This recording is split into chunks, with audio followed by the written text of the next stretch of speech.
दोस्तों, आज की इस वीडियो में हॉस्पिटल में उपयोग होने वाली डिवाइस को जानेंगे जो नॉर्मली आप हॉस्पिटल में यूज होते देखे ही होंगे, जैसे बीपी यानी कि ब्लड प्रेशर नापने की मशीन या शुगर लेवल नापने की डिवाइस या फिर ऑक्सीजन लेवल नापने की डिवाइस। ये सब आप देखे ही होंगे। तो आज की इस वीडियो में हॉस्पिटल में यूज होने वाली डिवाइस को जानेंगे और साथ ही साथ ये भी जानेंगे कि नॉर्मल ब्लड प्रेशर कितना होता है, ऑक्सीजन लेवल कितना होता है, body temperature, pulse rate, haemoglobin, blood sugar, ये सब के बारे में आज की इस वीडियो में बड़ी आसानी से समझने की कोशिश करेंगे। दोस्तों, ये वीडियो काफी इम्पोर्टेंट है सभी मेडिकल स्टूडेंट के लिए और साथ ही साथ मेडिकल की बेसिक नॉलेज के लिए, इसलिए वीडियो को आप पूरा जरूर देखें। तो पहले समझते हैं ब्लड प्रेशर को, जिसे शॉर्ट में बीपी कहा जाता है और हिंदी में रक्तचाप। ब्लड प्रेशर होता क्या है तो आपको बता दूं, ब्लड प्रेशर ब्लड वेजल्स में बहते ब्लड द्वारा वेजल की दीवारों पर डाले गए दबाव को ही ब्लड प्रेशर कहते हैं। जैसा कि आप इस डायग्राम में देखकर समझ सकते हैं, यह वेजल है और इसमें बह रहे ब्लड दोनों दीवारों पर प्रेशर लगा रहा है। इसी दबाव को ब्लड प्रेशर कहा जाता है। और हाँ दोस्तों, ब्लड प्रेशर को हम स्फिग्मोमेनोमीटर से मापते हैं, जो आप जनरली हर हॉस्पिटल में देखे ही होंगे। दोस्तों, ब्लड प्रेशर दो प्रकार का होता है। पहले को सिस्टोलिक ब्लड प्रेशर कहते हैं और दूसरे को डायस्टोलिक ब्लड प्रेशर कहते हैं। सिस्टोलिक ब्लड प्रेशर उसे कहते हैं जब हमारा हार्ट धड़कता है, उस दौरान वेजल में बहने वाले ब्लड से जो प्रेशर बनता है, उस दबाव या प्रेशर को सिस्टोलिक प्रेशर कहते हैं। और डायस्टोलिक प्रेशर वह होता है जब हमारा हार्ट धड़कता है, धड़कने के बाद जब रेस्ट में हो जाता है, कोई दबाव जब वेजल पे नहीं पड़ता, उस रेस्ट को डायस्टोलिक प्रेशर कहते हैं। इसी सिस्टोलिक और डायस्टोलिक प्रेशर को नापने के लिए स्फिग्मोमेनोमीटर डिवाइस का हम लोग यूज करते हैं। सिस्टोलिक को ऊपर में लिखते हैं और डायस्टोलिक को सिस्टोलिक के नीचे लिखते हैं। नॉर्मल ब्लड प्रेशर की अगर बात की जाए तो वो 120/80 होता है। इसी 120/80 के घटने और बढ़ने को बीपी कम या ज्यादा कहते हैं। न्यूबॉर्न बेबी में 95/55 mmHg ब्लड प्रेशर होता है। 95 सिस्टोलिक ब्लड प्रेशर है और 55 डायस्टोलिक ब्लड प्रेशर है। और यहाँ पर mmGh का मतलब मिलीमीटर ऑफ मरकरी होता है। और दोस्तों, यंग एडल्ट में बीपी 120/80 mmHg होता है, जिसे नॉर्मल माना जाता है। और दोस्तों, ओल्ड एज वाले लोगों में बीपी 150/90 mmHg होता है। ओल्ड एज के लोगों में इस प्रेशर को थोड़ा नॉर्मल ही मानकर चलते हैं। और हाँ दोस्तों, अगर किसी व्यक्ति का बीपी नॉर्मल से 140/90 आता है तो इसे बीपी बढ़ा हुआ कहते हैं। लेकिन अगर बीपी 150/95 बीपी हो गया है तो इसे वेरी हाई ब्लड प्रेशर कहते हैं। हाँ, उस व्यक्ति का ब्लड प्रेशर बहुत बढ़ा हुआ है। इस कंडीशन में पेशेंट को डॉक्टर से तुरंत मिलना चाहिए। होप सो दोस्तों, आप ब्लड प्रेशर को समझ गए होंगे। आप सबका स्क्रीनशॉट लेते हुए जरूर चले। अब दोस्तों, ऑक्सीजन सेचुरेशन यानी कि SpO2 की बात करते हैं। अब SpO2 का क्या मतलब होता है तो इसका मतलब सेचुरेशन ऑफ प्रीफेरल ऑक्सीजन होता है। दोस्तों, ऑक्सीजन को ऑक्सीमीटर से चेक करते हैं। जैसा कि आप इस इमेज में देख सकते हैं, यह ऑक्सीमीटर है और इसे फिंगर में लगाकर SpO2 को चेक किया जाता है। जब हम सांस लेते हैं तो उसमें बहुत सारी गैसेस के साथ हमारे अंदर ऑक्सीजन भी जाती है। ऑक्सीजन हमारे फेफड़े के एल्वुलाई में जाकर हमारे टिश्यू में एक्सचेंज होती है और हमारे ब्लड के जरिए पूरे शरीर में सर्कुलेट होती है। तो दोस्तों, हमारे शरीर में ऑक्सीजन का लेवल कितना होता है ये आपको पता होना चाहिए। तो दोस्तों, अगर किसी पेशेंट का ऑक्सीजन लेवल 94 है तो इसे हम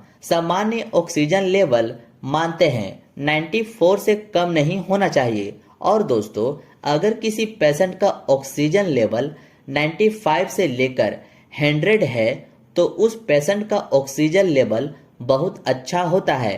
और अगर ऑक्सीजन लेवल 90 से 93 है तो यह थोड़ा कम ऑक्सीजन लेवल होता है, यह सामान्य नहीं है। और किसी का ऑक्सीजन लेवल 90 है या 90 से कम हो गया है तो उसका ऑक्सीजन लेवल बहुत कम हो गया है। तो ऐसे पेशेंट को डॉक्टर की सलाह से हॉस्पिटल में एडमिट हो जाना चाहिए।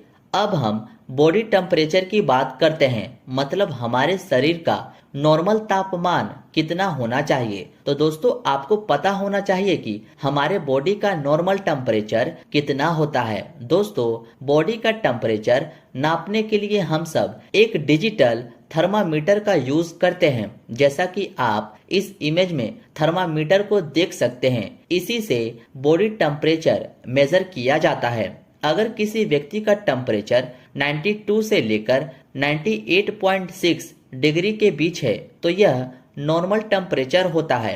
अगर किसी व्यक्ति का टेम्परेचर 99.0 है तो यह थोड़ा सा ज्यादा टेम्परेचर होता है, उस व्यक्ति को थोड़ा बुखार भी हो सकता है। और अगर किसी व्यक्ति का टेम्परेचर 100 से लेकर 102 है तो यह बहुत ज्यादा टेम्परेचर होता है, उस व्यक्ति को बहुत ज्यादा बुखार हो सकता है।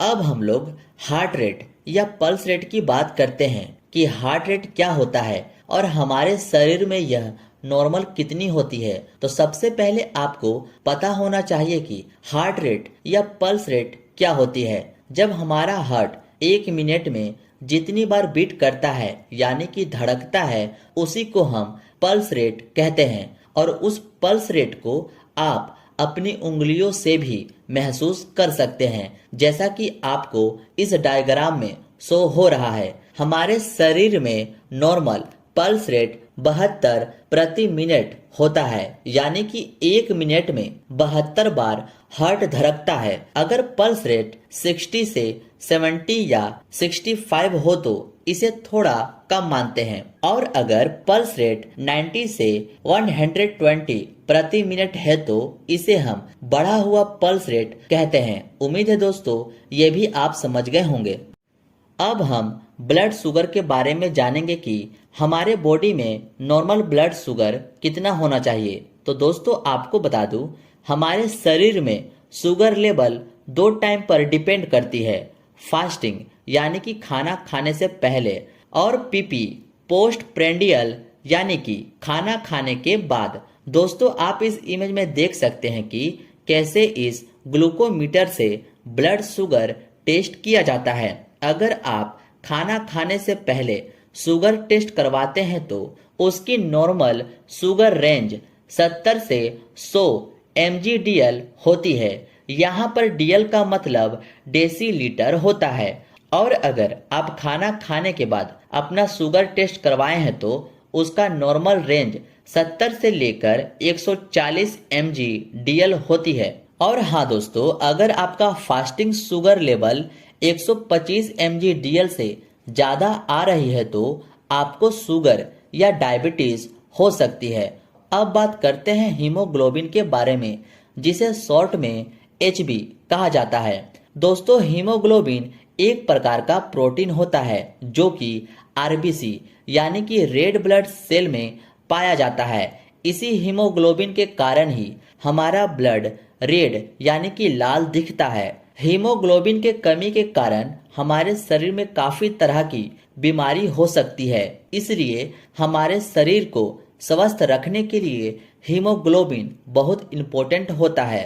हीमोग्लोबिन मेल और फीमेल में अलग अलग क्वांटिटी में होता है। मेल में हीमोग्लोबिन की नॉर्मल वैल्यू 13.5 से लेकर 17.5 ग्राम पर DL होता है और फीमेल में हीमोग्लोबिन की मात्रा 12.5 से लेकर 15.5 ग्राम पर DL होता है। दोस्तों, अब हम रेस्पिरेशन रेट के बारे में बात करेंगे कि हमारे शरीर में श्वसन दर नॉर्मल कितनी होनी चाहिए। तो दोस्तों, 1 मिनट में हम अपनी नाक से कितनी बार सांस लेते हैं, उस रेट को ही रेस्पिरेशन रेट कहते हैं। अगर नॉर्मल रेस्पिरेशन रेट की बात की जाए तो हम सब 1 मिनट में 12 से 16 बार सांस लेते हैं और 1 से 3 महीने के बच्चों का रेस्पिरेशन रेट 44 पर मिनट होता है। मतलब छोटे बच्चे 1 मिनट में लगभग 44 बार सांस लेते हैं। ये थी दोस्तों सबसे बेसिक इंफॉर्मेशन जो आप हॉस्पिटल में नर्स को जांच करते देखे ही होंगे। उम्मीद है ये वीडियो आपको पसंद आई होगी।